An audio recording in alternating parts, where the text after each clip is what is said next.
आज की वीडियो में हम पोटेशियम परमैंगनेट और शुगर की मदद से एक रिएक्शन करेंगे। देखेंगे कि इन दोनों के रिएक्शन से ऐसा होता क्या है। तो सबसे पहले हम शुगर ले लेंगे इस तरह से, और इसे आप बारीक पीस लीजिएगा। ओके, उसके बाद इसको इस पर डाल देते हैं फ्रेंड्स। उसके बाद आपको पोटेशियम परमैंगनेट की जरूरत होगी। इसमें भी सर पोटेशियम परमैंगनेट ही है। इन दोनों को आपस में मिक्स कर देंगे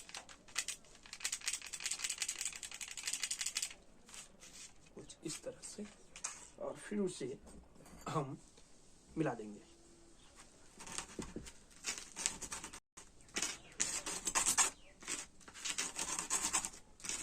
इसको अच्छे से मिला देंगे फ्रेंड्स, और देखते हैं क्या होगा।